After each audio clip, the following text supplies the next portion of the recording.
Good evening, ladies and gentlemen. Welcome back to Coast to Coast. We've got myself, Ant, and Baruffi tonight. No Jacob. He is feeling ill. So, yeah, So, so we just the two have of us. we, we have the most beautiful co-host here, right? So Yeah, yeah. That's all that matters, really. Sometimes not on this show. sick, right? Healthy, Yeah, healthy and beautiful yeah. co-host. And So I there you hope go. he listens to this because this is the real Coast to Coast here. Kansas living in the middle of the country like some fucking loser.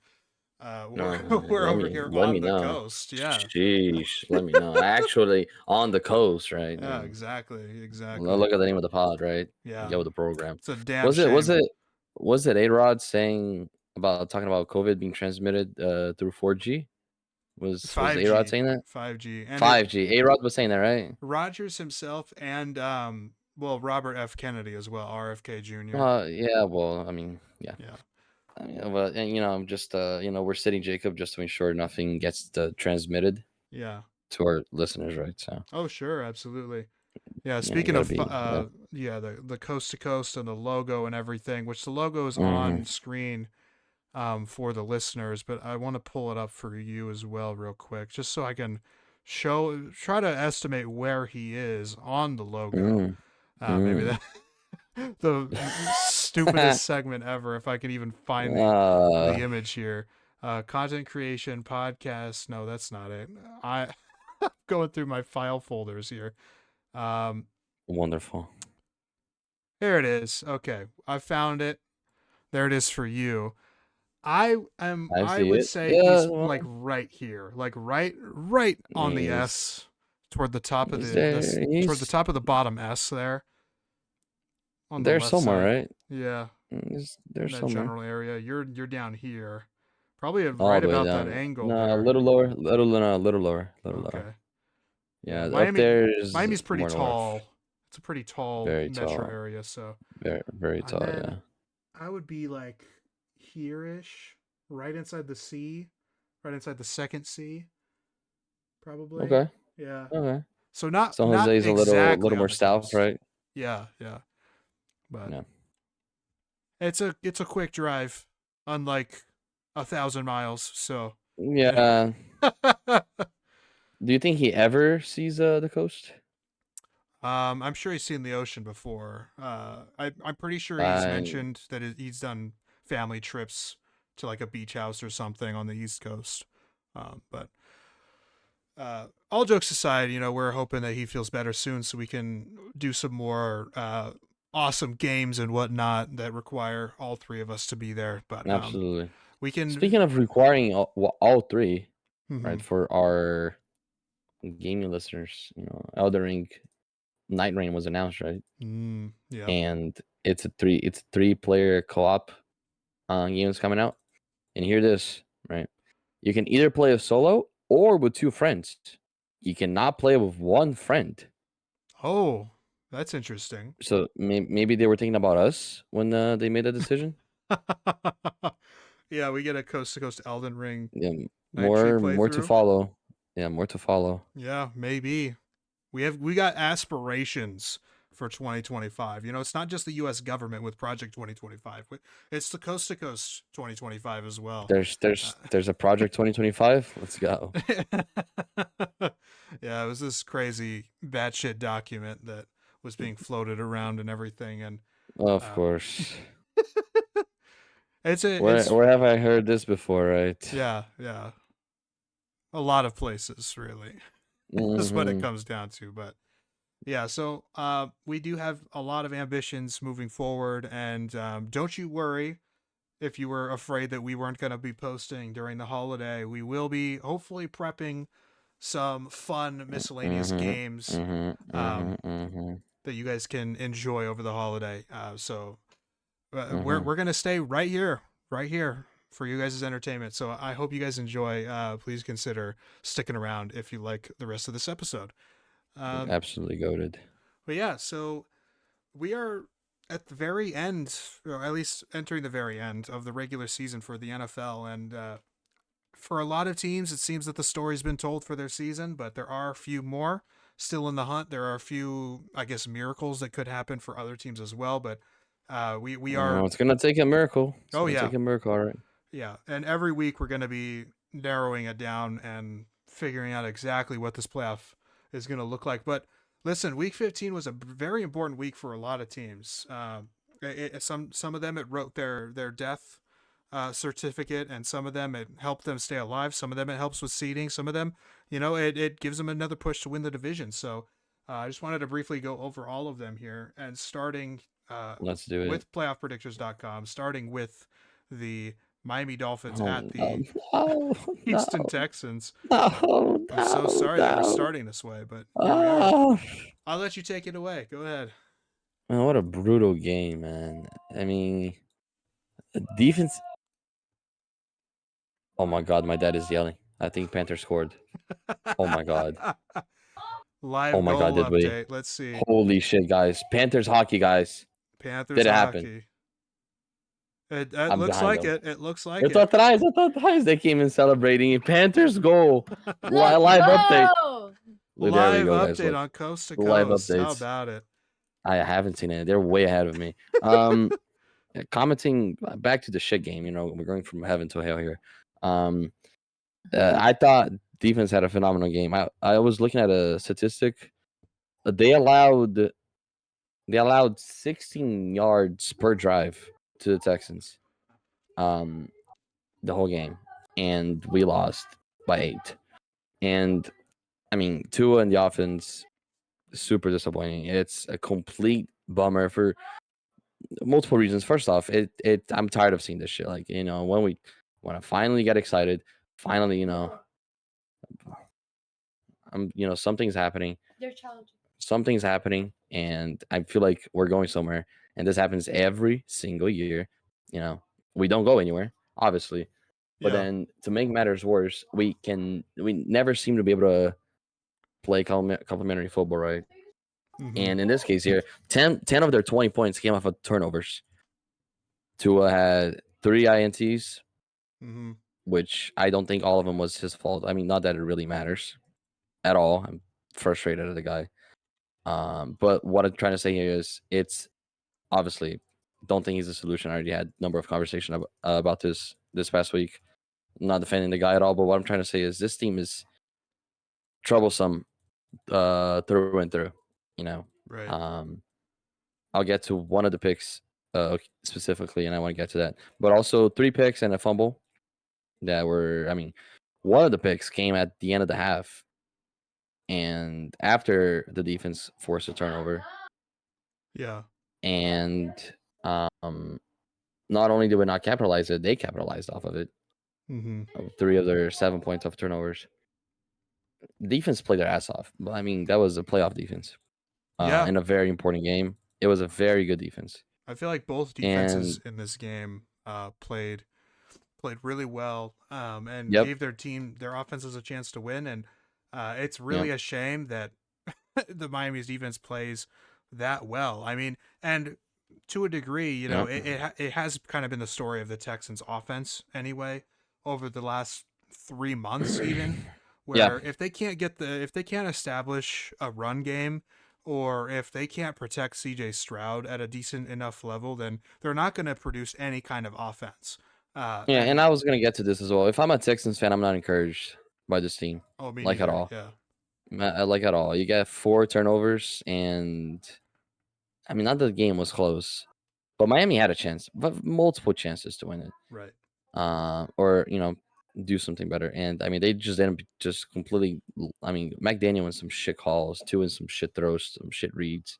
Had Tua's 3rd pick, which came off of a Dolphins drive, a 2-minute drill, first play of the drill, but had the ball in your hands. Yep.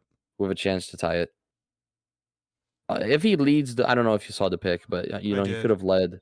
Yeah, he could have led Tariq a little better. He said it himself, but I mean, Tariq had both hands on the ball, man. You have to catch that, man. Yep. Like, you have to catch that. You have to catch it. 30 million. the pedigree of a player that you are, you have to Yeah. catch that. And that's something that, I know it's silly to be like the I told you so guy right now, but one of the reasons that Tyreek has never been number one for me, in my opinion, is because of his hands. And Yeah, it's it, completely fair. it's just one play, and this could happen to any receiver, but it happens consistently enough with Tyreek Hill where I think it's a problem. And obviously on Sunday it resulted in the game Yep. losing interception, which is unfortunate doubly.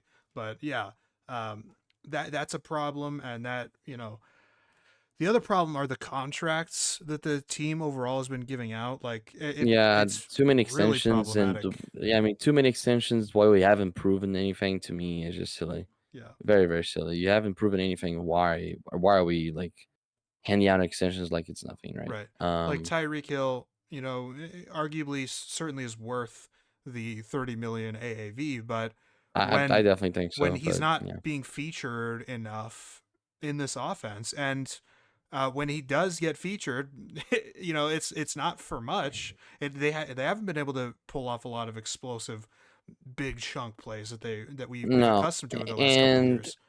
right, and I mean, Mike Daniel developed a good plan or a good offense the last 2 years. A lot of motion, uh, putting two in the right position to succeed, and he did a good job at that.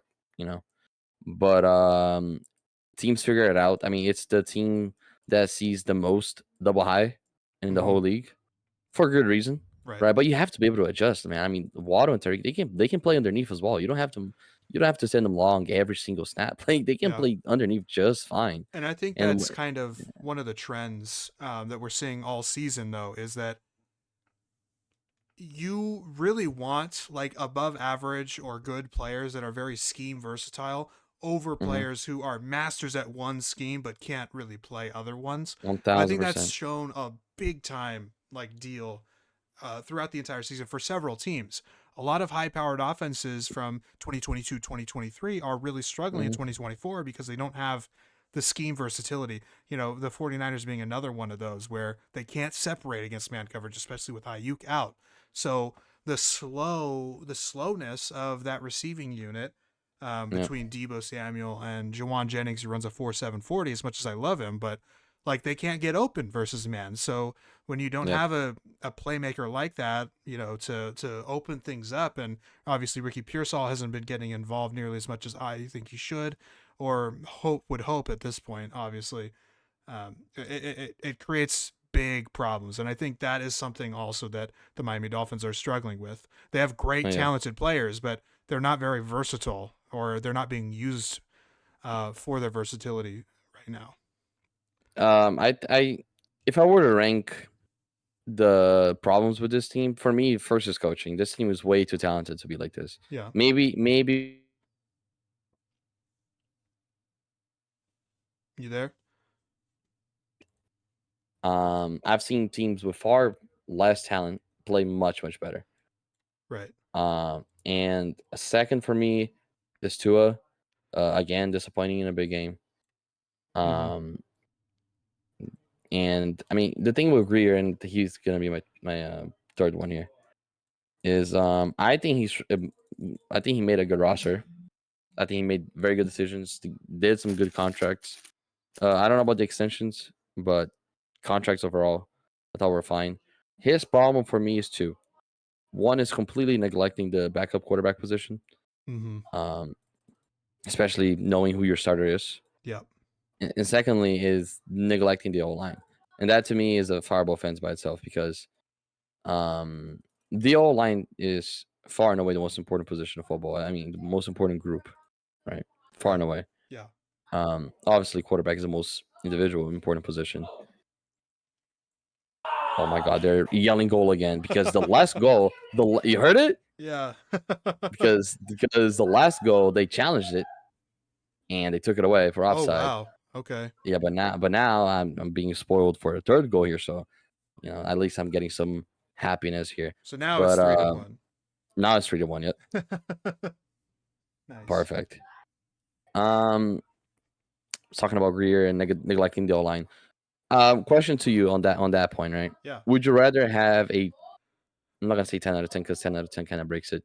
But would you rather have a 9 out of 10 quarterback in a 7 out of 10 O-line or the other way around?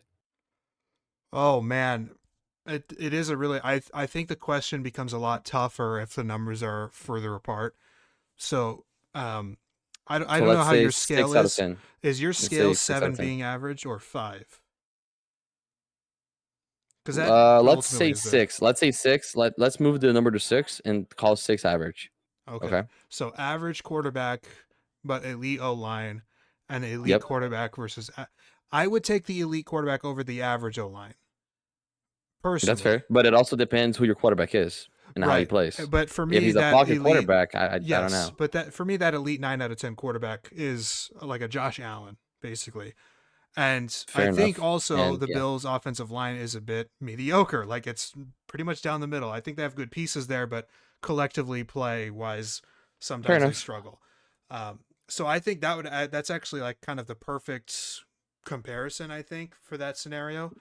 I think Um, so too. but I totally get That what you're that saying, team. right? Where you and again, I think the difference is in the numbers. So I think the conversation becomes a Hmm. lot more interesting when you say an 8 Out quarterback of 10, yep, versus and a a 4 O-line. 4. Oh, Yeah. exactly. Yeah.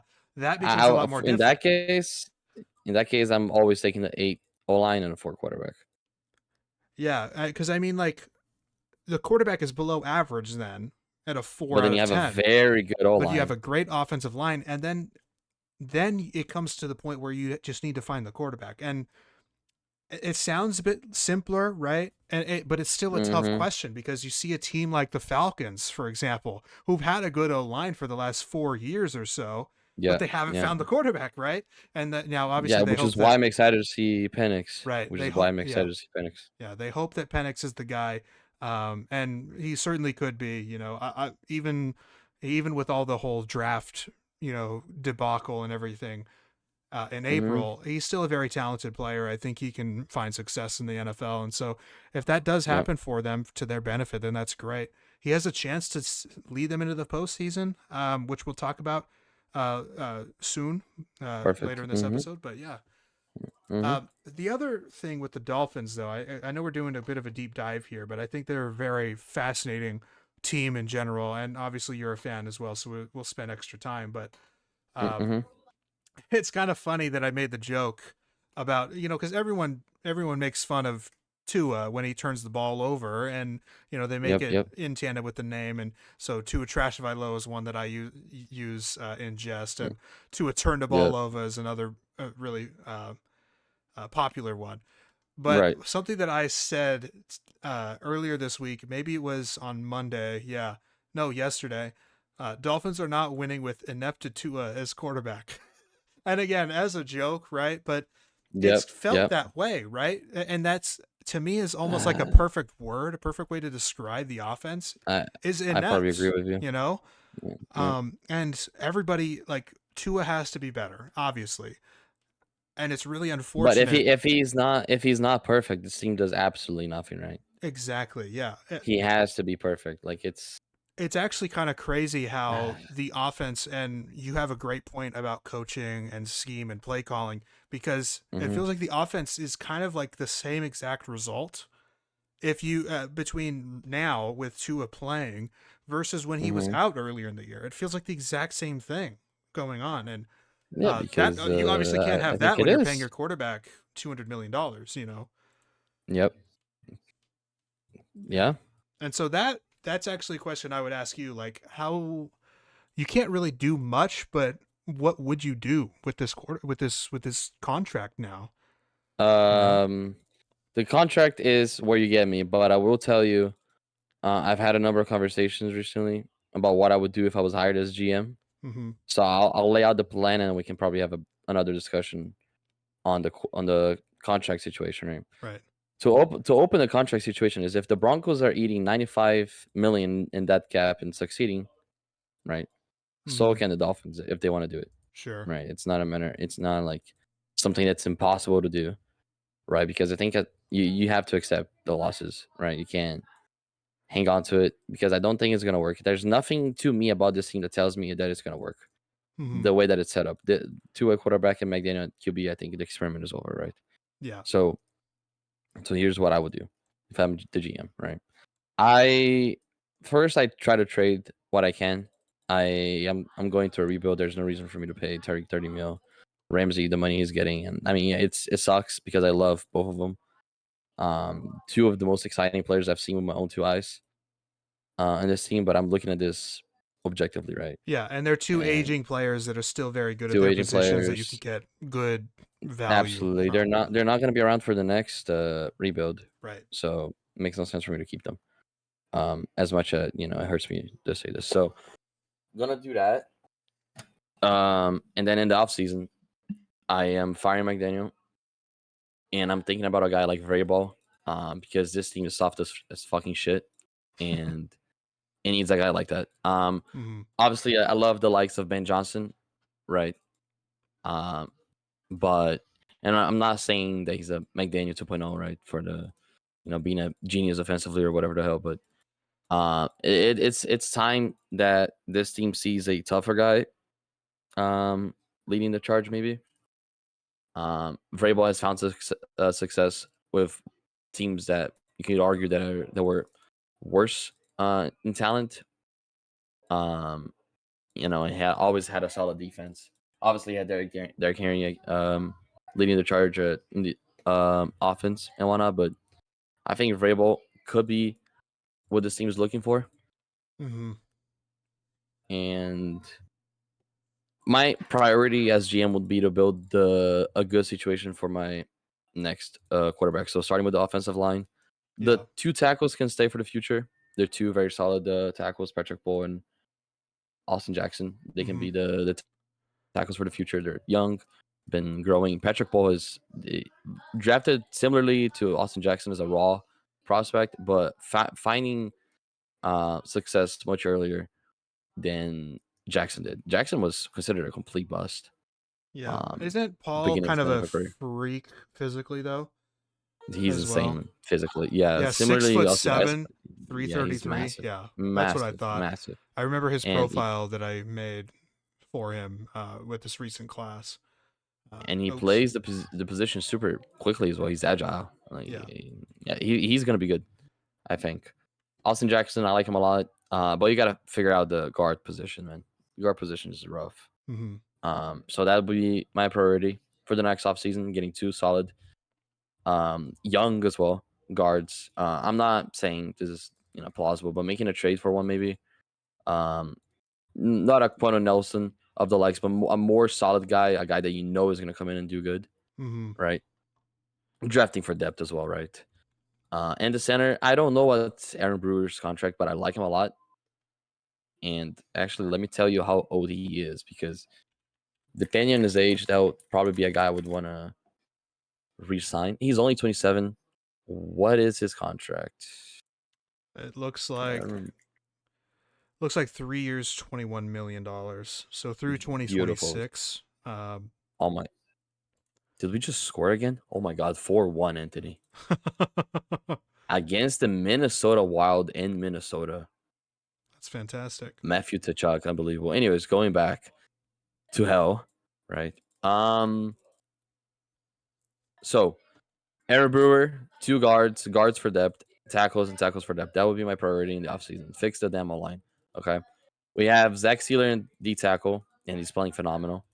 We have Robinson and Jalen Phillips. And the situation with Jalen Phillips is tough, right? Because he's a guy I want to keep.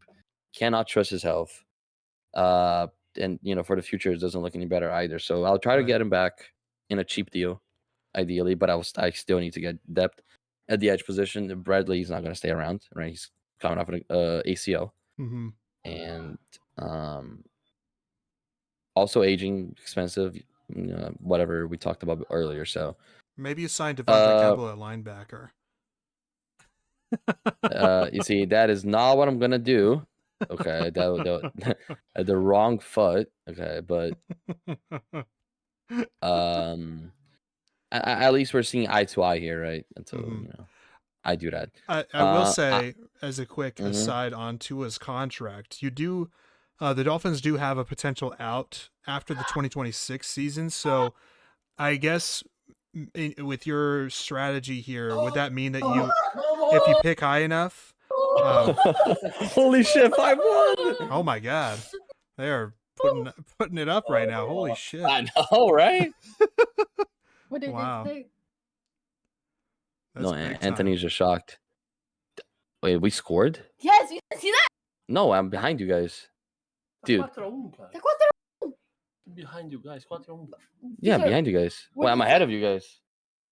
What time as you? So why are you guys celebrating for? 4-1? We just made a goal. Well, they've been scored, bro. You're in front of us. Oh my god.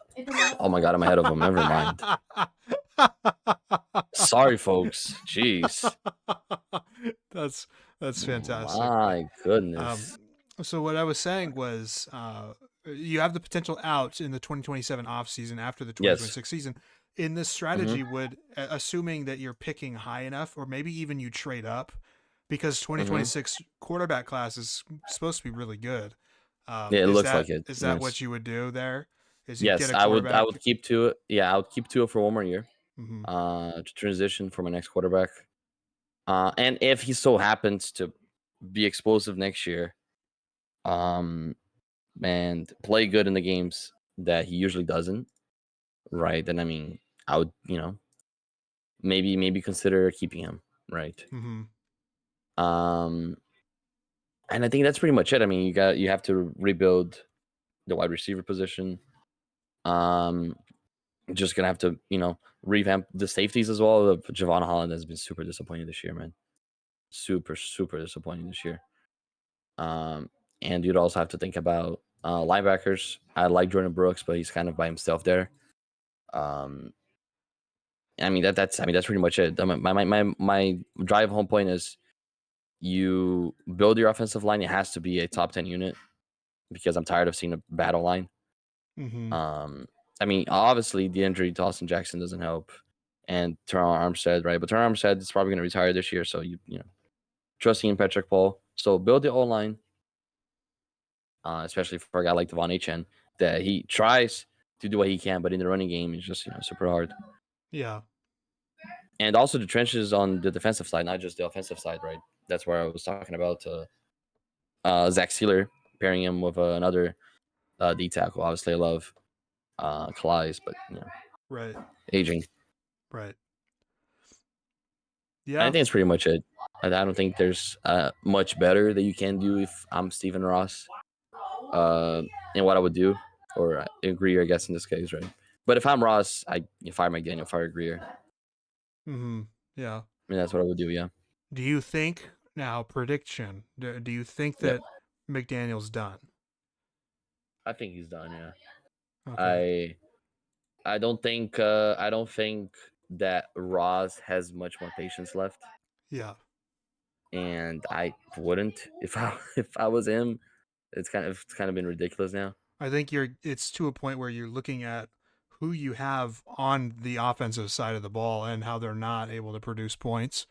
Perfectly. It's just, yeah, you it's said it over. perfectly. Yeah. You said it perfectly, yeah. I would definitely agree with you there. I think it should be over. I think it will be over. I think, maybe Vrabel. Yeah, it seems like right now in the NFL there is definitely a trend toward either young offensive gurus that haven't really proved themselves at a head coaching level yet, like Dave Canales, right? Or it's been culture builders. And culture builders generally are more defensive minded, I feel like, with guys like Dan Campbell who have found, massive success in Detroit. Yep. And so I would assume that because Miami tried the offensive guru with no head coaching experience, they might overcorrect a little bit and take someone who's too culture. So they have to be vigilant and wary of who they bring in exactly, because I think there are some good fits for the job, but maybe even a guy like Vrabel, who is too much maybe into the culture thing for a head coaching spot. Maybe that is a little too much of an overcorrection, but that remains to be seen. I'm not sure how many offerings Vrabel himself is going to get for head coaching. I think he's going to be a highly sought after coordinator next year, though. He's definitely going to be, and I also think you have to consider Anthony Weaver perhaps for the job. I think he's done enough to show his value, and maybe maybe he gets the call, but again, you kind of more want a proven guy, right? Mhm. And that's probably where I'm leading here. So probably Vrabel. But if they decide to bring in Ben Johnson, I'll like it regardless, just because I'm a fan of him. Sure. But Yeah. probably not what I'm looking for. You know. Yeah. Do you think there's anyone else like Vrabel for the job? As far as culture guys, man, I think that the league is in a way turning away from that, even though it maybe shouldn't be the case. I think there should be more of a balance between culture Mm-hmm, and mm-hmm, and and specialist slash guru types. right. I think a really fun segment in the off season before the head coaching carousel begins is looking at potential candidates throughout the league and going through them and thinking about what that could look like for a lot of different people, because I'm not really sure at the moment. I'm not sure. I know of a lot of the openings that are going to be there, but not too many of the actual names, because again, Ben Johnson could just go back to Detroit. Like assume they don't win the Super Bowl or something, and That he is feels very like there's possible. unfinished business. He could just not leave. I mean, Um, that's what he did last year, right? exactly. So, Yeah. yeah, I mean that could very well be a scenario there, and you have other people who are wild cards, kind of like Aaron Glenn, also of Detroit, their defensive coordinator. He could Mm-hmm. decide to be a head coach, or he could stick to being a coordinator, and be Yep. like that Yep. Steve Yep. Spagnuolo type, where they are a fantastic coordinator, a fantastic coach, but they don't want a head coaching position. Mm-hmm. Um, yeah. So But I mean, overall, I mean, I like to talk about these things and what I would do, and I guess excited to see which route the team takes and yeah, whatnot. But it's so disappointing, right? It's such a bummer. yeah, it sucks. You felt like the Bills should have regressed this year. A lot of people felt that way. And so this was Mm-hmm. kind of the year to win the division and have a home playoff game, and it just has not gone that way at all. And not only that, the No, Bills have no. not regressed; they've gotten better. So Yep. tough. I mean, that's the only thing I'm hanging on to this season is hoping that the Bills don't win, so I can keep laughing at them. That's I have nothing else. I Right. literally have nothing else. So Yeah. All right. Well, that was a fun discussion. As sad as it might be, but oh, it was depressing. maybe throughout the entire off season we do deep dives on every team. That would be fun I as like it. well. I like it. Yeah. I like it. Uh, but yeah. Anyway, moving Maybe on. analyzing what they did and Right. how they're looking to Yeah. the future, Exactly. right? Right. Right. But yeah, moving But on see, to the what gives me comfort, and last comment I'll make on this, what sure. gives me comfort is that the NFL changes so quickly, right? Everyone thought Broncos had one of the darkest futures in Mm-hmm. football, and all they needed was one turn, and it doesn't look that way anymore, right? Yeah. Exactly. 100%. Yep. Speaking of another team Beautiful. that has taken a bit of a downturn and probably will have a head coaching position opened, and maybe both of these teams fire their head coaches. That's certainly a possibility. The Cincinnati Bengals beating the Tennessee Titans Sheesh. 37-27. Last week, although the episode didn't air, apologies for that. I've had technical issues with the Yep. recordings on my end, but this one should be good to go. I did say that I felt like this was going to be a shootout. Now, it wasn't a shootout, really. The score might suggest a 10-point game, a shootout, but the Bengals really did dominate most of this Yeah. game, and it Yeah, they took did. it took like a garbage time touchdown at the very end of the game, like on the last second, for the score to Mm-hmm. even be two scores, that close, and it's not even close, No, the right? game. So Yeah. Yeah. uh, Yeah. I guess the Titans, despite being frisky, it feels like the last few weeks, especially upsetting the Texans, for example, they kind of regressed back to the mean for them. They are a really Mm-hmm. bad football team with a couple of good players on defense, and that's about it. Like this That is is an about it. Yep. awful football team. This is going to be a long rebuild, and they might already be resetting the head coaching position. I've not heard much confidence in Callahan there, and frankly, I don't think he's done a very good job. I think he's really struggled. He's an offensive line guy as well. Mm-hmm. And the offensive line has kind of sucked. And I don't really get some of the people gassing up Latham this year. I don't think he's been very good actually, I and was he just about to say really that. struggled against the Bengals this week.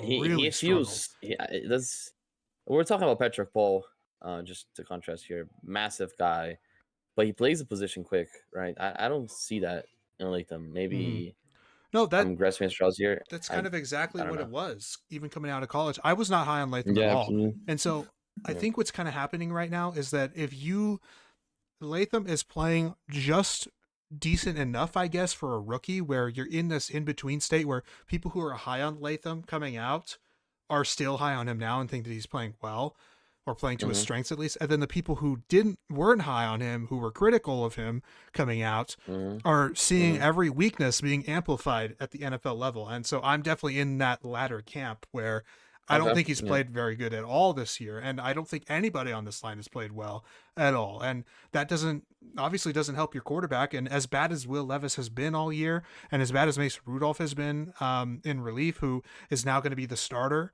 for Week 16 and potentially for the rest of the season, as bad as they've been, they don't get help. You know, they don't Yep. have Yep. an Yep. elite pass Yep. catcher on offense. They have a good enough run game, a good enough duo, but that's it. Like, there's nothing really there. You know.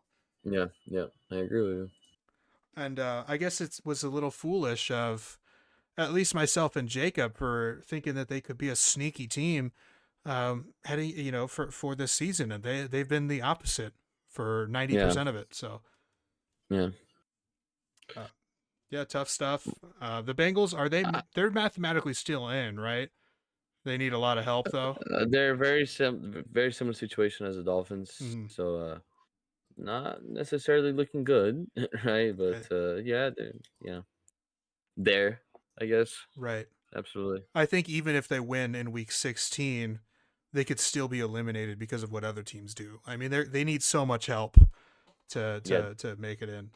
So Do you think this is it for Zach Taylor? I think it should be absolutely. I think he's been awful this year. I think the entire staff in Cincinnati's been Mm-hmm. awful. I think they need to fire everybody. You Mm-hmm. have cornerstone players at multiple positions. You have top 5 quarterback this year, MVP candidate, maybe even favorite if the team was winning every Yep. game, right? You Yep. have Jamar Chase, who has gotten even better than he's been in previous years. It feels like, and is really Arguably competing best with wide Jefferson. receiver. Yeah, yeah, and Yeah. he's actually changing quite a few minds about Jefferson and saying that look, Jefferson sometimes goes quiet, and maybe it's because of his size, but Jamar Chase is never really quiet. So No, he's definitely more consistent. right, right. I will say this. I will say this. He's definitely more consistent. And they have, they're trying on the offensive line. They might be cooking at a couple spots there. Chase Brown and Zach Moss, they look like a good duo. Chase Brown looks like an emerging stud though. Trey Mm-hmm. Hendrickson is attacking the quarterback. He's been feasting. He's the only like good player on the defense, but the team's just bad. Like, they have to win every game by putting up 50 points because the defense doesn't know how to tackle anybody. It's bad. It's It's really wild bad. stuff, man. And the offense, as good as they are, as good as they can be, I should say, they can't score 50 Mm-hmm. points every week. That's just, it's never going to happen, Yeah. So, Yeah. Yeah. Yeah. yeah, good win for them. Tough season, really tough season all around. Very tough season. It's yeah. Yeah. And they get my sentiment though, because very similar both the Dolphins. But I think maybe Bengals fans have it worse because Tua got hurt. I mean, this team was healthy, right? Relatively, a couple players missing a few games here and there, but yeah, I think they've been relatively healthy compared to other Yeah. teams for sure. Compared, I mean, look at the Lions, right? Yeah. I mean, Lions fans must be upset, right? When they actually look like they're gonna go yeah. deep in the And playoffs, and they they were, still could, right? But they're brutally well, hurt. the positive is that the offense still has a lot of firepower and the offense can still be No really, doubt. really, really great. The Mm-hmm. problem is that a lot of the bulk of these injuries are coming on the defense, and they are players that are depth pieces who have been elevated to starters because the starters got injured that are now getting injured I too. I don't see them playing. I mean, no Ellie McNeil or Aiden Hutchinson for the rest of the season is so brutal, man. It impacts pass rush so much, impacts run Yeah. defense so much. It's so impactful, Mm-hmm. so impactful. They're in a tough spot, I think. Yeah, and if they can't stop a high-powered offense from scoring, they could definitely be knocked out in the first game they play in the postseason. That stuff. Uh, Obviously, I feel them. You know, I'm sympathetic or yeah. empathetic actually toward them because of some of the Niners struggles and even what they're going through as well this year. Similar type of shit. So really tough one. They lost 48-42 against the Bills this week. So ultimately, my flipping to the Bills did pay off last week, and that's fantastic. I did not expect this much scoring though, but it seems like the Bills also every game's going to be a shootout for them, but they can actually score 50 points. So more I don't know. consistently, right? Right. A little bit discouraged about the Bills' defense, but I mean they had this game in wraps for a long time, right? Mhm. This game wasn't as close as Oh score yeah, they indicates. had a 2-score lead the whole game. No, for the whole game. Yeah, no. This game wasn't. This game was very, very comfortable. Right. We skipped. I mean, you want to go to that game now or back Well, to? I guess we can go back to our disappointing teams of the year in the Jesus Jets Christ. and the Jaguars. Just a total shit fest. Two of the worst teams in the Stinky, right? NFL playing. Two of the Stinky. really stinky. But you know who wasn't stinky in this game was Devontae Adams. He went off. Big deal for a lot of fantasy owners who have gotten nothing from him all year. If they made it to the playoffs, I did in 3 leagues with Devontae Adams, and he went off. A good day for you, right? Oh yeah, really helps me win 3 Yeah. different playoff games to open the postseason for fantasy. So that was great. The Jets, well, it looked like for a while the Jaguars, who have been in contention for the number 1 overall pick, and they still are obviously, but it looked like they were like kind of doing the anti-tank over the last couple weeks, beating the Titans last week and very nearly beating the Jets as well this week, and the Jets also obviously hurting their draft stock a little bit too. But I guess I guess for them, it was nice to see a little bit of life in the offense. Aaron Rodgers was kind of slinging it, like placing some really good balls, and you know Adams. Who knows who's even going to be here though next year, so that's kind of a problem too. Yeah, that's all I have to say. I was just about gonna this say game. this. I mean, it's exciting, but at the same time, it's like, you know, do I really celebrate this? Like, these guys are probably not here next year. Yeah, it's like the scientific miracle of discovering a zombie, but then you realize it's a fucking zombie. It's a horrible thing. Yeah, perfect. Yeah, exactly. Like, there's no reason for you to celebrate. This season is done, and they're not here next year. Yeah. Chiefs took care of business, I guess, against the Browns. Jameis Winston threw like 900 picks in this game. It felt like every time that they were, you know, marching downfield, he threw a pick. Every time that they're on 3rd down, he throws a pick. Like it's really bizarre. So but I mean, this he is was Tua. So he was Tua, basically. Yeah. Tua turned the ball over. Yep. There you go. Let's look. I think he threw 3 in this game. I'm pretty sure.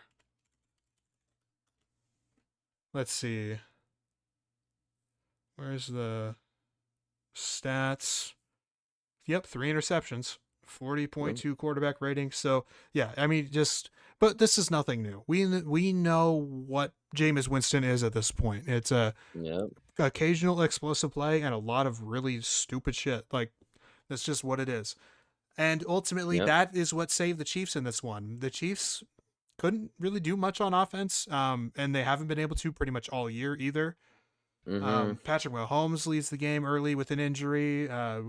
We still don't know if he's going to play. Did he fake that shit? I saw some of those conspiracy theorists saying that he faked the limp and everything, faked the injury, so that way they can get this underdog media mentality going into the postseason. I don't think they could care less. Honestly. I don't think so. I mean, who's gonna believe that though? Like, who's gonna bite on Chiefs being underdogs after repeating in the Super Bowl? Like, I that would be such a know. bullshit story, right? But so I think it's a legitimate thing. I think if But he was a full participant today. he was a So full good for them. participant, so it Yeah. looks like he's leaning towards starting against the Texans. Although still, they could view it as like the division's out of the way. Why risk him? Who knows? We'll see what happens, but. They don't need to do anything on offense because the defense is good enough. They intercepted Jameis 3 times and resulted in some quick scoring for the offense as well. Yeah. There's nothing really to say. I mean, we all knew what was going to happen, and it's what happened. Another one of those. Yeah. So, Yeah. Colts Broncos 31-13 win for Denver, and what a fucking crazy momentum shift after that Jonathan Taylor Right. fumble. We had I think we had 3 of those this week. I know 2 for sure. 2. Okay, no, you know 2 what the for third sure. one was that I was what thinking the of? dude? So there were Bengals. 2. What was Yeah. his name? It wasn't Cam Ah. Taylor Britt, but it was someone in their No. secondary It was returning an a interception. safety. It was a Yeah. safety. I forgot his name. Anyways, Shit. yeah. Yep. But yeah, 2 of those happened. The third one that I was thinking of though was in the Cardinals game. I'm pretty sure it was Greg Dortch had the ball Really? at like the 1 yard line, but he fumbled it. Like it was a legitimate fumble, and it scurried into the back of the end zone though. But the other reason why it wasn't the exact same thing is that it stayed in bounds, and one of the offensive linemen for the Cardinals jumped on it and scored a touchdown. But he caused the fumble, or like he got hit, or what? Dortch got hit, and yeah, that's what. Okay, so yeah. not like the other 2, but yeah, Right. Jonathan Taylor and Bengals safety. Forgot his name. I just don't understand. Like I you don't are know, you are at the man. highest level of play for this sport ever. Like, and you're getting paid millions of dollars to play this sport, and you I do think so that. silly. Like, it's unbelievable, man. And it feels like once a week this happens now. That's the other thing. We've had like 5 or 6 of them all this season. It felt like a once in a season occurrence before, but there's more this year. I just don't understand it. I don't understand why. Like what? I don't understand it. There's no point in even questioning because it's And so and can I asinine. tell you more? Yeah. And can I tell you more? Yeah. It has no aura. It doesn't exactly. Yes. Like It has no aura. there is nothing logical about even dropping the football close to the goal line. Like if I was in the NFL and I ran these touchdowns in, which would never fucking happen, right? But hypothetically speaking, I would run all the way through the end zone, the whole 10 yards before I drop the football. Like, yeah, it's so bizarre. It's so asinine. I just don't think anyone really cares about what you do with the ball. Just get it in the fucking end zone, right? I don't know. Yeah. Maybe I'm getting old. Maybe I'm getting old. No. knows? I think everybody. No? I Okay. think this is one of those things, right? Where something that we didn't talk about for the last couple weeks that maybe we should have or maybe we shouldn't have. I don't know. But was the United Healthcare CEO being assassinated? Yeah, we did and- not talk about that. And on the show, I just wanted to preface by saying that we do not condone acts of violence against other people, and that was a horrible thing to kill somebody. But it is interesting how 99% of people went like, but we understand why the person got to that point. We understand because of how big of a mess everything is in that field that it gets to that point. Yeah. This is that same thing. Or even like not like the day after 9/11, everybody's thoughts on that. Everybody had the same mindset, right? It's similar like this. I think everybody has the same exact mindset. I think even Jonathan Taylor, before that happened, had the same mindset maybe even. And for some reason, he does it in the middle of the game. Like, it's so weird, but yeah, I don't know. I just don't know. And that ultimately spelled the end for the Colts. They looked like they were dominating the game, really. They looked like they were going to really trounce the Broncos in a big game for the Colts and a big game for the Broncos too, for seeding and even playoff appearance. But then that flipped a switch in the Broncos on both offense and defense, and they dominated that second half. So kudos to them. Yeah, you mentioned it earlier. Really did not think too much. I thought they would be a fun bad team this year, but they're pretty good. They're pretty good. Yeah, they are, and like I said earlier, like they just ate the dead cap, and they don't fucking care. I mean, Yeah. right? It just takes good I mean, when coaching you and draft well, fresh and start. yeah, Yeah. absolutely. So Maybe Peyton deserves an apology, no, perhaps. no, No, okay, from Jacob maybe, but not from me.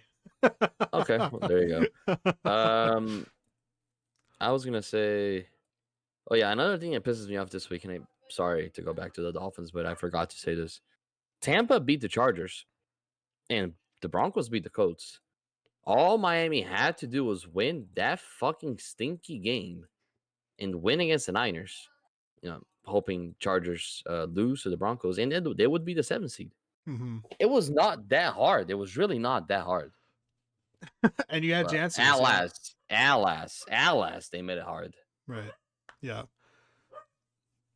Tough one for a lot of Anyways. teams this week, but Oh, yeah. yeah. So the Ravens blew out the Giants 35-14. Again, another game I where think that was the most obvious win. it was the in most last obvious one. It would have been really seasons. funny Yeah. if the Ravens did it again this year, where they choked the most obvious win of the week. They did it in week 2 against the Raiders earlier this year, so that would have been funny. But I mean, who the fuck is picking the Giants? Like, you know, No. That game I thought was the most obvious out of at least the last 3 seasons. Honestly, that game was yeah, so obvious. This game was so obvious. yeah. It could have been at least top 10 for sure. No, for sure. Next one, the Buccaneers blowing out the Chargers. Blowing out Fucking the Chargers. brutal game for me. Picking the Chargers in this one. I thought it was going to be a close one. I thought the Chargers were going to play some defense in the second half. They've done this, and they've done this for a long time now, blowing games and everything. But they've done this season, because that's the one I care about, with the new coaching staff and everything, and totally turning the page. This season, they have played some fantastic football, or even not fantastic, but like good enough football in the first half on both sides of the ball. But then in the second half, everything seems to fall apart. I just don't understand what the, like, are they not making adjustments at halftime? Like, I don't even understand. I don't even think they had the lead at the end of the first half. They were still losing at the end of the first half, like 20-17 or something. But they didn't make any adjustments, and they just got so much worse. It is so bizarre. I don't understand it. Yeah. I think maybe it's a lack of execution, because halftime adjustments, yes, obviously, every team does this as they can, but it is not as big as we think. I think halftime adjustments is more so for like drastic stuff, but in this case, it's more so just completely falling off. I think maybe it's a lack of sticking to what was originally planned. Maybe a loss of Too sight, much adjustment. and maybe yeah. Maybe some things just need to be simplified and sticking to what you were doing. Mm-hmm. Or what you were attempting to do, right? Maybe your original plan wasn't working, but maybe you weren't executing it as you wanted. Sure. So there's variables, obviously. There's multiple variables, but it's hard. In this case, it's hard to point the finger, right? Is it coaching? Is it players? Yeah. Is And it a lack of communication? I don't mean to say Yeah. that, and I'm not insinuating that you're saying that, but I don't mean to say that it's only the like lack of adjustment or apparent lack of adjustment or anything of that nature. Right. But Yeah, absolutely. it is really like, because it does come down to player execution. Like, receivers have to catch the ball, quarterbacks have to throw the ball accurately. Yeah. Offensive line has to block and protect the quarterback.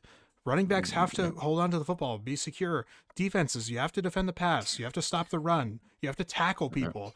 And I think a lot of the time when we talk about this, and one of the themes, one of the themes that I've brought up all year, especially this year, has been that how important coaching is, and I still stand by that. But you can have the best coach in the world, but the players don't do anything, and you're not going to see that result. It does ultimately lie within the players and executing on their plays when they have the chance. 1,000%. 1,000%. And the Chargers, for some reason, in the final 30 minutes of the game, they don't execute. So they might make the playoffs. They probably will at this point, especially with the Colts loss, but it is not looking good. Not looking good now. Yeah. Tough one. But Do you think there's something they should focus on? Like I don't think there's a lot of holes in this game. In this team is what I'm trying to say. There's no clear cut issue with this team, and Right. that's not a good problem to have because I usually you think, want to have a clear yeah, issue that you identify, right? But it doesn't right. seem that like it's the case here. I think one, they need to gel more. This is still the first year in a coaching staff, in a new regime. It's still the first year. It's Jim Harbaugh. Yeah, he has NFL experience, but this is like a team that was really bad last year, had a really bad coaching staff that is now figuring things out and playing good football occasionally. Mm-hmm. I think they do have I hear a you. couple of apparent holes, and now surface level they're not that bad, and you look at the roster, like they should be playing better, but I think they absolutely need another receiver, like no questions asked. Yeah, They need a 100%. receiver 2, receiver 3 type player. Yeah. I think they need a running back. Mm-hmm. Now, it's very obvious how big of an impact they made J.K. Dobbins have on this offense all season. And now that he's gone, they can't really establish a run game. And that's partly on their fault for not rotating guys. I think Vidal is still a stud. I would love to see him get more touches, but they're still giving the bulk to Gus Edwards, who isn't very good.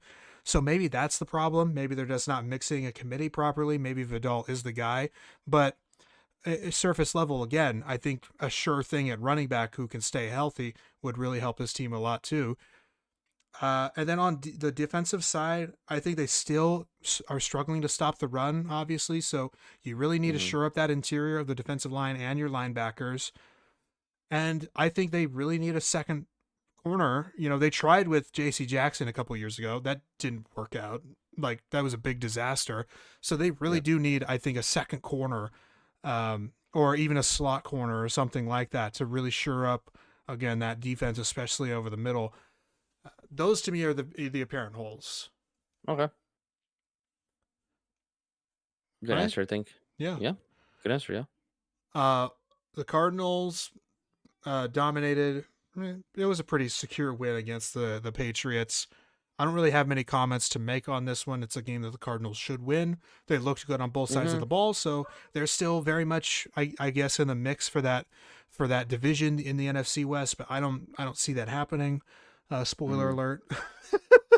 But yeah, There you go. a game that they should win. They're trying to make things interesting for the division. There you go. Beautiful. All right. You took the words right out of my mouth. Yep. The Eagles another one. They kind of dominated against the Steelers. It took a while for either team to get going, but once the Eagles got rolling, and it feels like that every week, once they get rolling, they're just not going to stop rolling until the time runs out. So, good win for them. The Steelers definitely have some issues going into the offseason. They could still be a really good team, I think, in the postseason. They can certainly win a game or two in the postseason. I don't see them being a real threat in the Super Bowl or even to make the Super Bowl, but solid team, solid foundations. They have some things to shore up for next season, I think, where they can be even better.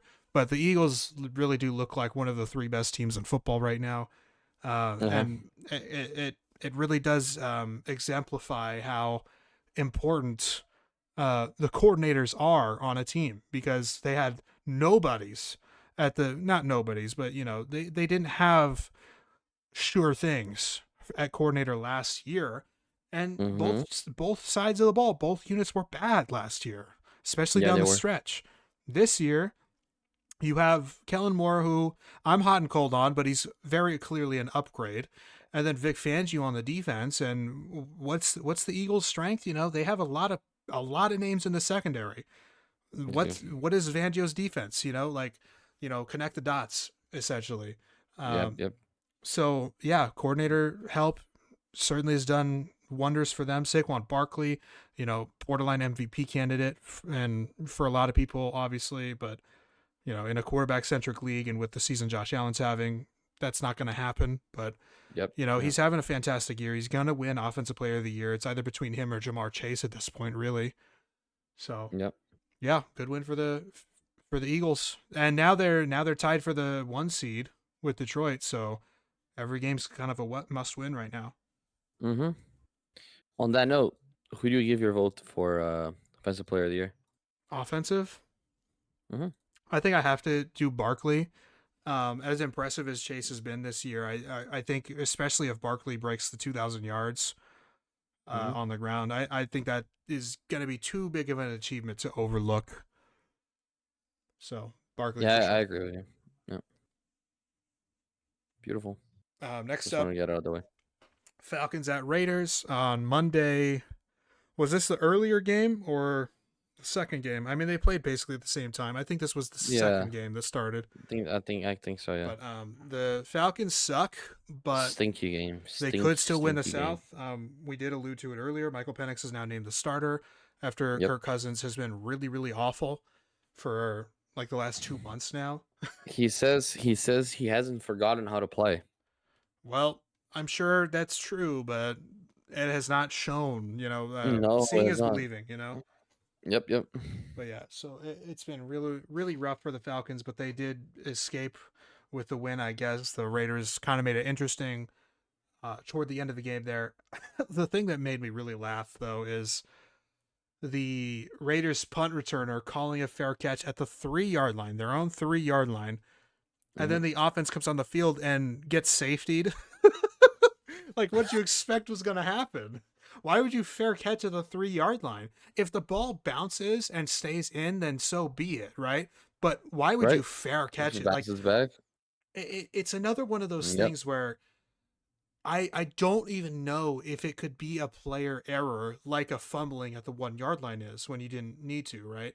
Like, I don't know if that's a player error more than it is like something that they're being taught to do, like fair catch no matter what or something. I don't know what it is, but I think the whole game in general and the whole season for the Raiders in general is a perfect Been weird, right? cautionary tale as well. I would say for It's a very forgettable season. don't hire your interim coaches afterwards. Just don't do it. Antonio Pierce is awful. He's a terrible head coach, and he's going to get fired. They're going to have probably the number 1 overall pick. I don't see them winning a game for the rest of the season. So they're going to be a 2-win team. Yeah, it's brutal. Max Crosby's done for the year. Yeah. They have nothing going for them, right? It's bad. Shit football team. Yep. You said it. Yeah. And speaking of more shit football teams, there we go. I talked about it again last week on the episode that did not have a chance to air. Again, apologies for that, but wow. That when you don't give up a touchdown to the opposing offense, that is always a good sign. It's generally a good sign. Yeah, but it doesn't help when you yourself can't score an offense or score a touchdown on offense. So it was a brutal game to watch.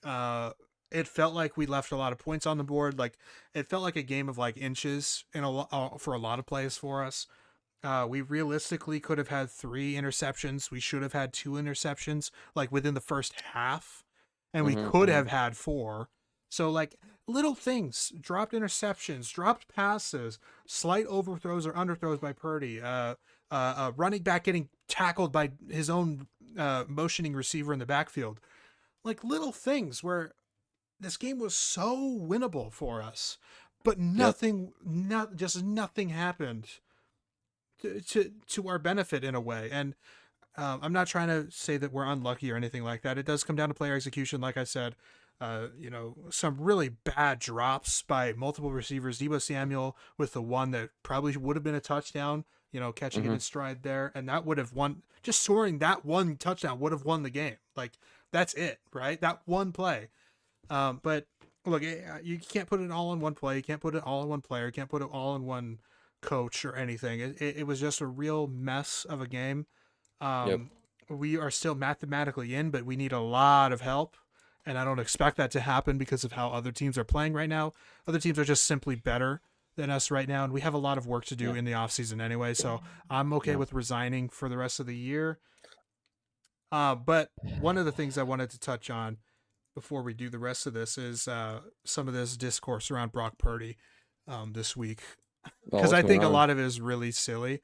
So Tom Pelissero had that guy. reported that Brock Purdy, or it's a rumor basically that Brock Purdy is not going to be like taking a pay cut, quote unquote, essentially, and that he's Mhm. going to ask for, ow, fucking banged my knee against my desk. God damn it.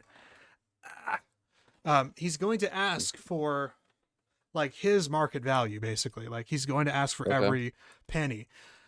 And so many people are just like really throwing a tantrum about it. And my question, I guess, is, and I know I talked about it earlier this year, where like Oh my a god. clean $45 million deal would be awesome. Oh, Really team friendly, obviously, and everything. And you are asking for your quarterback to, take that pay cut, right?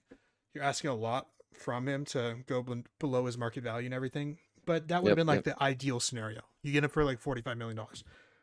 But if you like him at 45 million, why don't you like him at 55 million? In my opinion, like I think this argument is just so asinine and it's so Yeah, frustrating. like where do you draw the line, right? Right.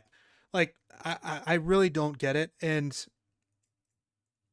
when you look at other people being paid that much money for the position, and you look at Brock Purdy, it's like, yeah, I mean, If look at the if other people getting paid. Tua Tua, is getting 50, Brock can get that same thing. But right? like Tua, that. Come on, Jordan Love, right? Trevor Yeah. Lawrence, Dak Prescott's Lawrence. making $60 million, and he's not even playing right now. He's on the bench or he's on the couch, because Yeah. he's Yep. injured, There you but go. you know what I mean. Like, I think just the whole discussion, the whole discourse is just so tiring and frustrating, and it's gonna happen all off season or whenever they decide to extend him, because they still plan to do that this off season.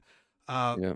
It's frustrating, but this is the reality of the situation. I think that, look, he has struggled this year, and he had a bad game on Thursday. It was a bad game. He missed receivers. He didn't get much help, but he did miss receivers, and the throws that he was able to make, the throws that he could have made, especially at the end of the game, like that interception was really bad. So Yep. I'm not defending his play at all, but I think when you look at this person and you look at his highs, where his high is like elite top 5 quarterback in the NFL, and you look at his lows and it's still average, like league average quarterback basically play. Yep. Especially this year when quarterback play's been on a trend, a downtrend all year. He's the least of the problems with the Niners. It's only a discourse because he's Purdy, right? And we've talked about that Yeah. multiple times, right? So, And so one of the more insane comments that sprouted up over the last week was Brian Baldinger. I don't know if you're familiar with him, but yes, okay. Baldy. I Yeah. actually like him. Yeah. I usually like him too, but he said that Uh-oh. the 49ers should just straight up ask for a swap of Darnold and Purdy, basically. And that like the whole thing is like we had Darnold last season on the bench and all that, right? All That that old nonsense, discourse, yeah. and that they should just Yeah, swap yeah, him. yeah. And we would be doing a lot better right now, blah, blah, blah, blah, blah, right? And Yeah, I just think that is such an awful asinine take. Okay? Darnold was to that point, Darnold was on the team last year. You know who won the quarterback competition, quote unquote? Brock Purdy, right? Yep. Brock was the one that was the starter going in. If Darnold played well enough in camp and everything, they could have had a competition, right? But it was always Brock, and he was coming off of a UCL tear. Like that, he was still the guy, right? It's such a I remember that whole silly thing. thing Yeah, to say. absolutely. Yeah. Yeah, absolutely. And so I kind of went off on Twitter about it. I have a few. I'm surprised because I didn't read it. Yeah, so I'll read it to you right now, though. So Yeah, please. this is in reference to the take. It's just so asinine. You've seen 2.5 seasons of good to great to elite football, and because he's coming off a bad game and has had a few bad games in his career, we have to pretend that great stuff never happened. Mm-hmm. If you look at his career so far, you cannot tell me in earnest that he hasn't been fantastic for the vast majority of it. Yet every time he struggles, which has been only a handful of games, we put it under a microscope and pretend it's an unfixable issue, and it's commonplace on his tape. It's so Yeah. obvious that so many still have not gotten over the fact that he was a 7th round pick and use it as confirmation bias for every time he Yeah. loses or does not play well. Yeah. We knew this all along, quote unquote. That's why he almost went undrafted, right? Yeah. Yeah. It's also ironic how many in the media who would not credit him for winning last season, saying, quote, wins are not a quarterback stat, Yeah. are now putting every single loss on the quarterback. Well, which is it? For the record, No, wins I completely are agree with you. yeah. For the record, wins are not a quarterback stat. They're A not. quarterback They're is the not. most valuable position in the NFL, but there are 53 men and an entire coaching and training staff who all contribute to the team. Brock has had Mhm. struggles this season for a multitude of reasons, and he was pretty bad last Thursday. That doesn't change the fact that he's, 1, dominated the Rams before, 2, dominated many teams in his career, 3, is capable of winning a Super Bowl, which in the Mahomes era seems like an incredibly rare trait, 4, Mhm. he's not getting much help, and 5, he is not perfect and nobody is. Nobody's perfect. I completely agree with everything. So that other other QBs having bad games, not being judged as hard as I've seen Purdy be. And this is coming from a Dolphins fan. I'm not on Niners Twitter. I don't see that many Niners interactions, but I see the discourse, right? And it's definitely present. So Yeah. I'm not sure what the fixation is. The guy clearly shows that he can play. He has very good traits to his game that not every QB has.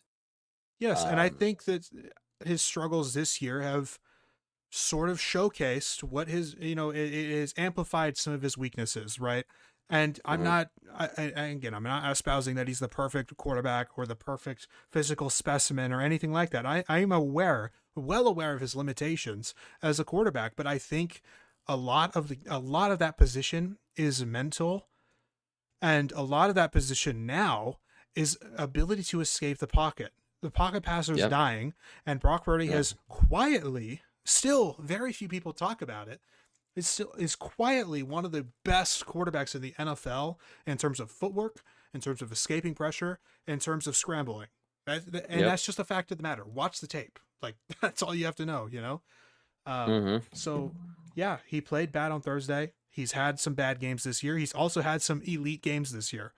The game against Tampa, he missed a couple throws early on, but I thought he was fantastic down the stretch. The game where he lost against the Rams earlier this year, I thought he was fantastic. Against the Mhm. Jets in week 1, he was really good as well. Against the Patriots, he was a little too aggressive in the fourth quarter for no reason because we had such a lead, but for the most part, he was fantastic in that game too. Like, he's had great games this year. I don't know why Yeah. we have to pretend like these players are born yesterday and they've only played one game in the NFL. Obviously, if that was the case, yes, Darnold's going to win a quarterback competition. Like, but what are we doing here? Why nothing from the past? Yep. It's like, it's the same thing, right? Where nobody in the media, everybody is like, quote unquote, admitting, kind of quasi admitting that Patrick Mahomes has not been very good this year, but none of them want to dethrone him as the number 1 quarterback. Why? Because Yep. it's the history thing. He historically, over the last 5 years, has been the best quarterback in the NFL. That's why you Yep. don't do it. So why are we doing it with those other guys? Yep. Yep. Anyway, that's my rant. Sorry. Well, I'll add to this saying this, and it's something that I firmly believe in. It doesn't just apply to the Niners, but any team. If the Niners get to the Super Bowl with Jimmy Garoppolo, you don't need Mahomes to win a Super Bowl, Yeah. especially because he played against Mahomes, Mm-hmm. right? So, Well, and that um, was something else that I argued with someone else on Twitter with, is that people were trying to still blame Brock for the loss last year, and I just keep thinking to myself, like, he left the field. He never left the field in the fourth quarter or overtime without the lead. mhm. Every drive he made in the fourth quarter and overtime, he He put had to lead, points yep. on the board. Mhm. What do you want? What more do you want him to do? like, and he didn't have a perfect game in the Super Bowl. We left points on the board because a couple of throws he missed primarily in the end zone, right? That's how you score points. Yep. But what are we doing here? Like, and this guy that such a like very casual take, and it was kind of annoying me, which is, of course, unfortunate that I was letting it get to me like that. But this guy said rubbish. He failed in Las Vegas last year, but he said, but the point is, after I replied to him, he said, but the point is he failed to close it. And I said that's being incredibly generous to the players that actually failed, and incredibly harsh, frankly unfair and disingenuous to the player that did enough to win. Is Joe Burrow incapable of winning a Super Bowl because his team lost? Is Josh Allen incapable because he's never been? Yep. And then he gave excuses for both of them. So Allen's excuse is that his coaching staff sucks, and Burrow's excuse is that he needs an O-line. He doesn't have an O-line. Mm-hmm. And I asked, so why is it that they get excuses, but Brock Purdy, who left the field with a 22-19 lead in overtime, does not? He says because they are true elites and can play in harsh weather. Purdy is only a dome and fair weather quarterback. What kind of analysis is this, man? Like, I know I'm shitting He's on literally playing in the Super Bowl. I mean, and and I know I'm shitting on some random jerk off on Twitter, but I see that all the time, though.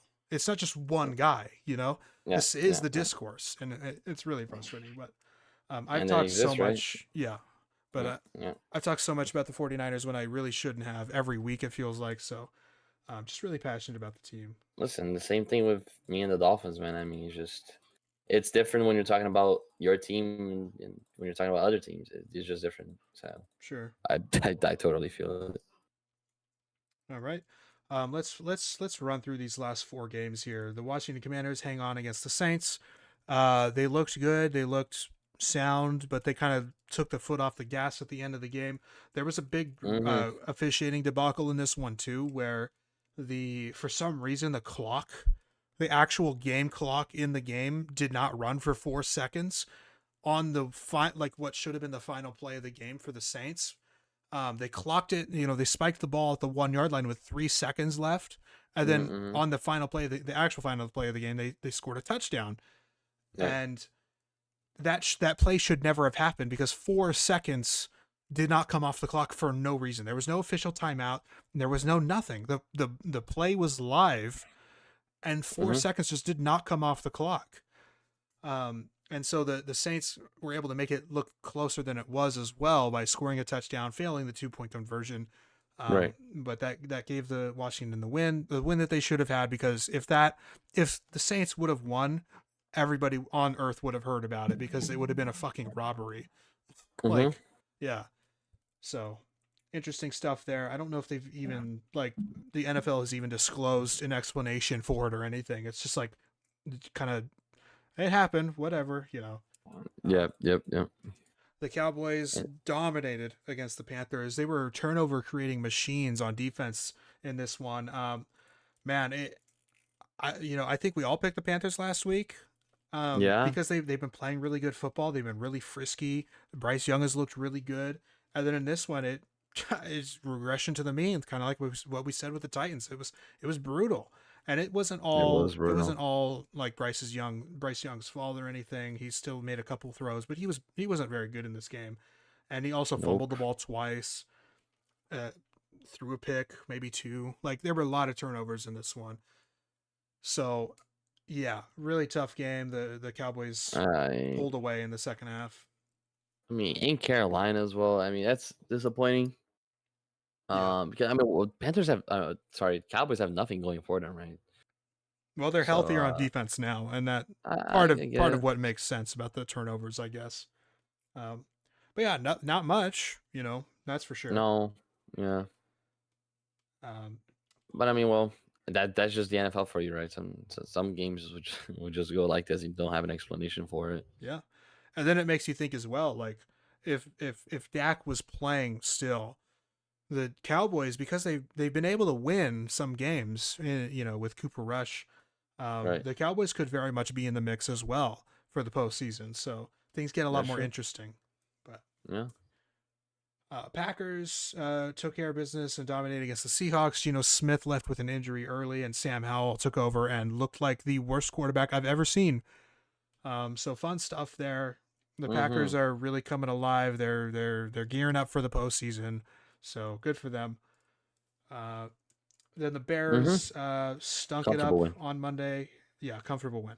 The Bears stunk it up on Monday against the Minnesota Vikings. Sam Darnold and the Vikings. They're also now tied for the number 1 seed and tied for the division lead with the Detroit Lions. So this could really change very rapidly and be pretty uncomfortable for the Lions. I think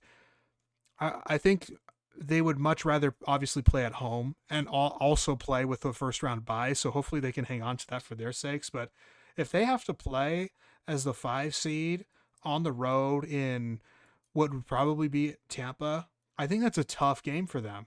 And they lost to Tampa earlier in the year.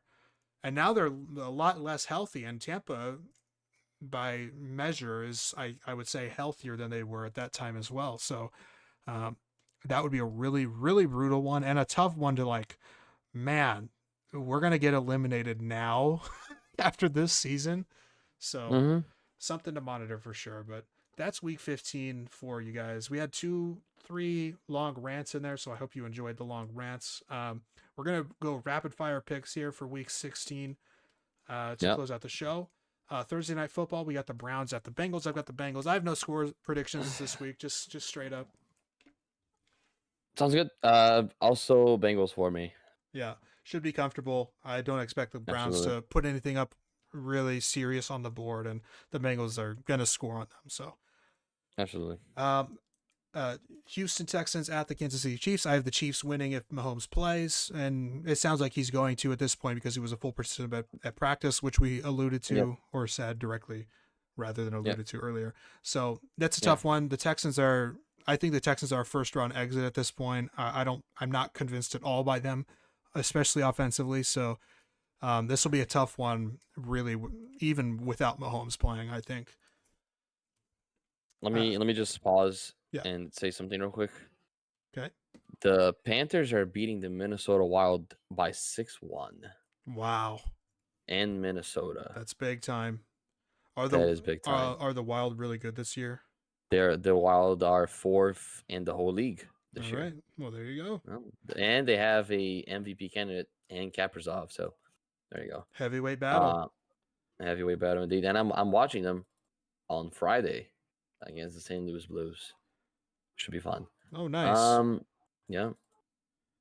Hockey's fun. I got the Chiefs. This one as well. I'm not comfortable with this Texas team. Texans, I should say. Not at all. And I've been saying it since the beginning of the year. Obviously, they just beat the Dolphins, so maybe they shut me up. But still not comfortable. Yeah. About this Texans team. Absolutely not. Absolutely. Defense is good though. Yeah. And they should be, right? Pittsburgh at by the way, the Houston Kansas City game was Saturday, and then this is the other Saturday game, Pittsburgh at Baltimore. I've got Pittsburgh winning. It seems like they kind of have Baltimore's number, even when Baltimore is a dominant football team and Pittsburgh is not, like last season, for example.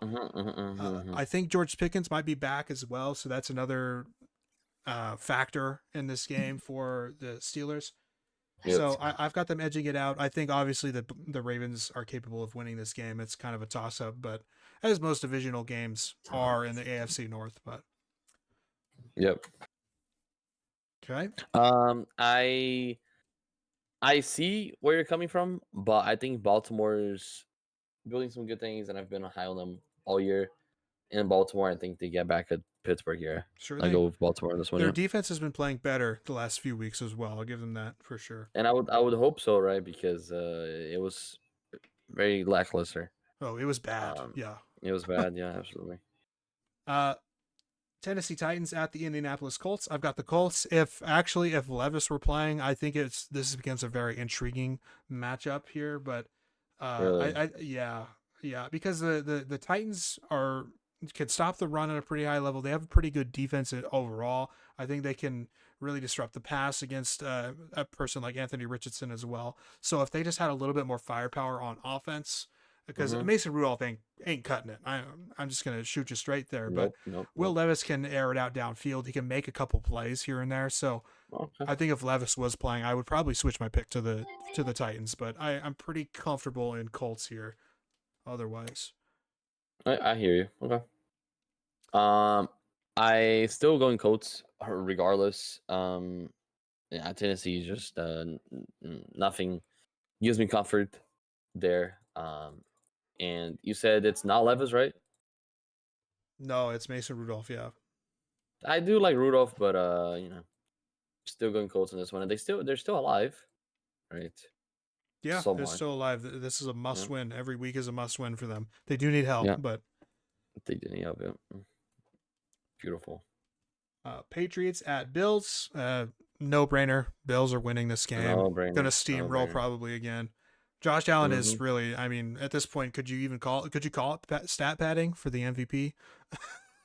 I mean, the last 2 weeks, I guess they aren't stat padding because they needed to score, but um, like There this was could be a a stat pad game. play. There was a play against the Lions where he asked Khalil Shakir if he wanted the receiving or if he wanted a rushing touchdown. So food for thought. Food for thought. That's really funny. Wow. Mm-hmm. All right. Now here's the help that the Indianapolis Colts could get if the Denver Broncos win this game. But the Broncos at to the Chargers. I'm giving the Chargers one last chance. I think that they can hopefully move the ball on a beat up Denver Broncos defense, and maybe they can create a turnover or two with Bo Nix, who can sometimes be errant. So I've got the Chargers toss up game for me.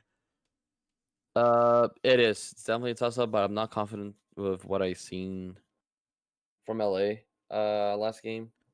And I mean, sometimes they're very inconsistent, right? I'm going Yep. with Denver on this one. I've been very encouraging what's coming out of Denver. Yeah, Definitely. absolutely. Jacksonville Jaguars at the Las Vegas Raiders. Another toilet bowl game.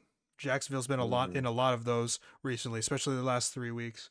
I've got them winning. I think they're a lot more lively on offense at this point. The Raiders is kind of just Brock Bowers and nobody else, even though they have Jacoby Myers as well. But especially with Desmond Ritter at quarterback, for example, it's just not going to happen, right?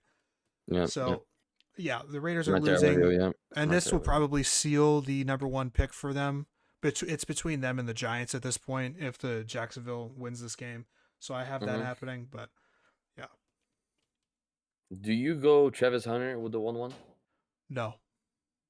Me neither. Just No. asking. I think some people, because of the discourse, and maybe Jacob, not to speak on him when he's not here to defend himself, but I think some people are kind of overcorrecting a little too much with Travis Hunter. He's a fantastic player and athlete, but I think because of the Heisman thing and the fact that he's on Colorado as well, I think some people have a bias against him in a way. And so some people aren't giving him as much credit as he probably should get, though obviously the media and other people too are giving him too much credit, I would say. But I think that the counterculture there is overcorrecting for that. I think he will be a very good player in the NFL. I think he will be a corner. I think he will probably maybe play 1 year trying both positions, not full time, obviously, but here and there play receiver, but he's going to be a cornerback. And I think anybody in the NFL would be happy to have him in their secondary. Playing it, that's my 2 cents on it. But he's not the number one overall pick, especially if the Raiders are picking. It's going to be Shadur Sanders. Yeah, I agree with you. Or the New York Giants, frankly. I mean, both of them are going to take Shadur. All right. I do. I think I'm a bigger fan of Cam Ward than Shadur, though, if I'm being honest with you. And that's a perfectly fine take to have, too. I probably am as well. But, just making a prediction, I think it's going to be Sanders. Sounds good. Rams off a mini bye against the Jets. I've got the Rams winning. They seem like they're rolling. They're, gearing into playoff mode. They're in control now because Seattle lost last week. So Seattle's going to need it. Seattle needs to win as well this week, and then they need to beat the Rams. I think it's going to come down ultimately to week 18 between the two teams, which is nice that it happened that way. So Yeah, but I've got the Rams beating the Jets here. It shouldn't be too big of a problem for them. Um, it feels such a Jets game to win. You know, I Rams are playing for a lot though, and they've been playing good, so I'll go with the Rams. But I really would not be shocked if the Jets just decide to win this game. I guess I wouldn't either. It does feel like one of those. We have a couple of those every year, late in the season, where a team that's, fighting for a spot or probably does have a spot, but they can't slip up. They will slip up and lose one of those games. This could be one Yeah, of those, I guess. Like if the defensive backs in this game actually catch the interceptable passes that Stafford throws, or Kyron yeah, yeah, Williams has been yeah. a bit of a fumbling machine this year, so maybe the Jets defense forces some fumbles on him. Like a couple things can go the Jets' way and they can win this game for sure. But hmm too risky to pick. Yeah, no, absolutely. And Niners Dolphins. It just sucks. Our teams are facing each other under such circumstances. Yeah, Right? I wish I was looking forward to this game more. me too. Um, every game that I watch, every game that I go to is always a 10 out of 10 for me in terms of grading it. Right, this game for me, man, I'm so down Yeah, and right now. ultimately But this is a win or pack up and go home type of game. Basically, like both teams have like a less than 1% chance of making it at this point.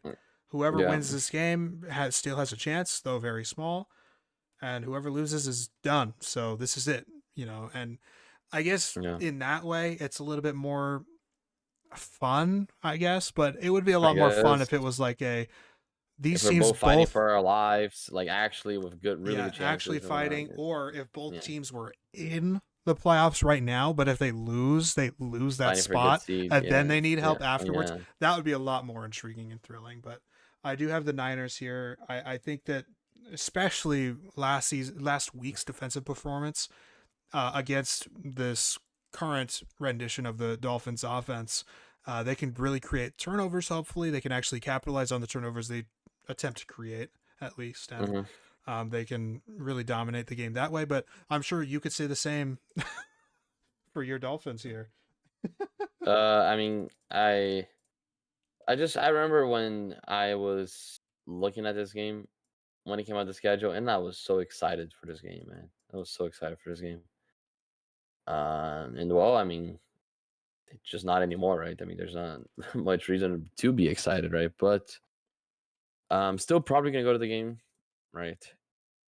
And when I get there, I'll probably be happy just to be there, maybe. But I, if there's one thing I hope for is just maybe that we have a convincing victory over you guys, then maybe I can shit talk you. How about that?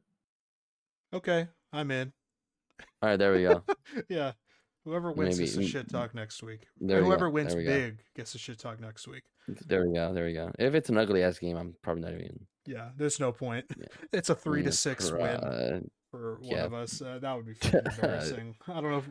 I don't know if we could record next week. I swear, I promise you, if I go there and then it's just a disaster class from two, I might lose it. I actually might lose it.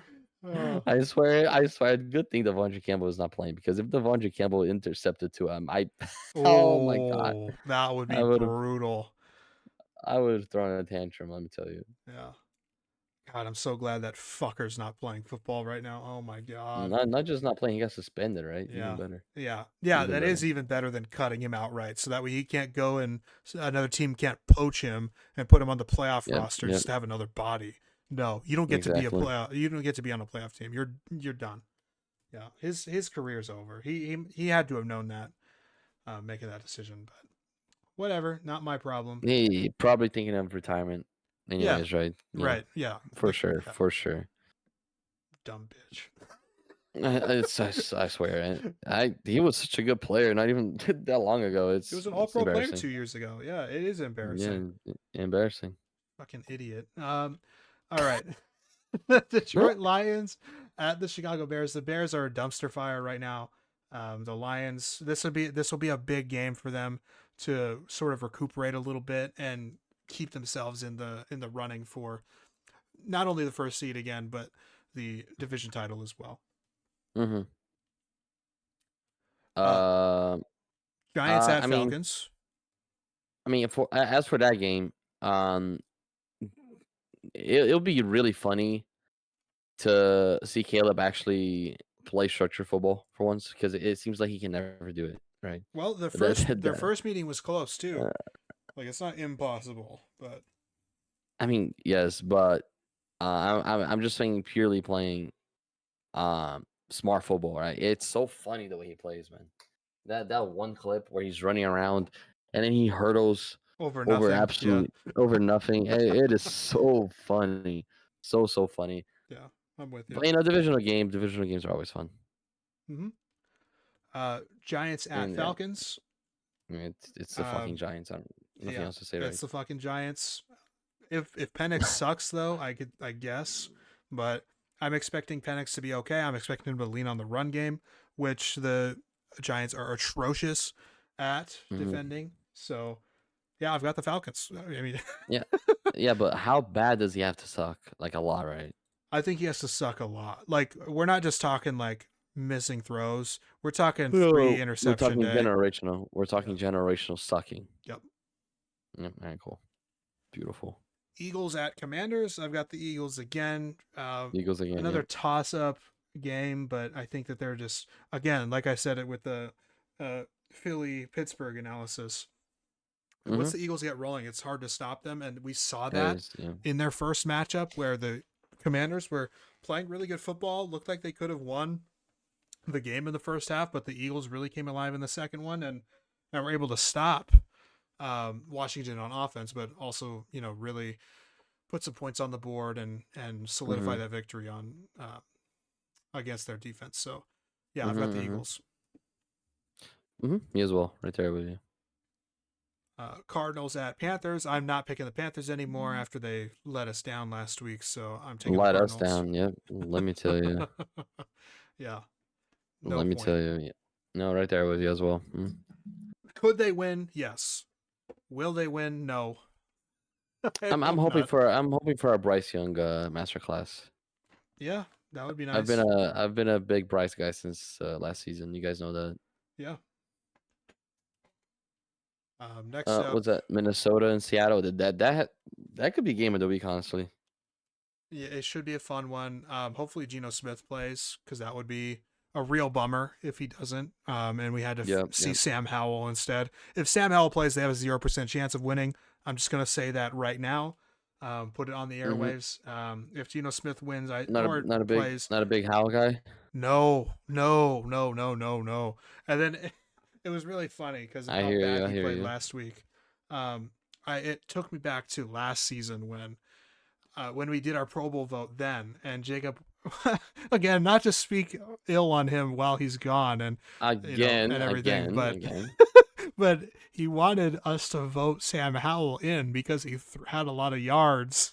I was like, man. Oh, that is true. It's easy to have yards when you throw it 50 times a game because you're down. Like, anyway, it was really funny. It made me think of that and good memories. I remember that. Yeah. OG, less structured Coast to Coast, but yeah. It was good, right? Yeah. But Vikings should win, I think.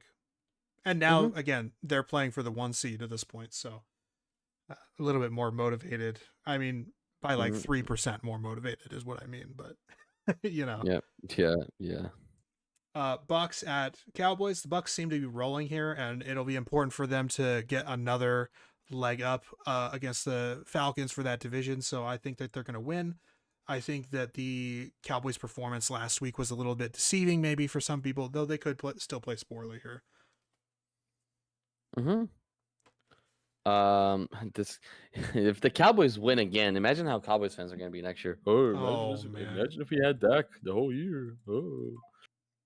Maybe something, wouldn't it be? Maybe they'll sign Cooper Rush to his 4-year, $240 million Sam deal Darnold instead. 2.0. Oh yeah, exactly. Oh, there we go. And last but not least here, by the way, the Tampa-Dallas game is Sunday Night Football. But last but not least here, Monday Night Football. New Orleans Saints at the Green Bay Packers. I think it's very safe pick for the Packers, especially with Derek Carr out. I think Derek Carr playing in this game would make it more interesting, but he's done for the year, I'm pretty sure. So Packers, Packers all the way. There we go. All right, Yeah, same. fantastic stuff. Mm-hmm. Not as exciting of a And- week ahead of us, but should still be fun. No, I'm- not for us, but still know, NFL guys, right? Yeah, exactly. And even though the Niners are not going to be playing in the postseason this year, I will say there is a piece of me, a small piece of me, that does yearn for the days pre-Shanahan where we were god awful every week, and I could just sit back every weekend and just not enjoy care. not caring about the playoffs when they happen too. So a little bit more of an unbiased eye in the postseason. There we go. So- Yeah. I'm hoping for a fun slate of games in the wild card round now that it's super wild card weekend. Mm-hmm.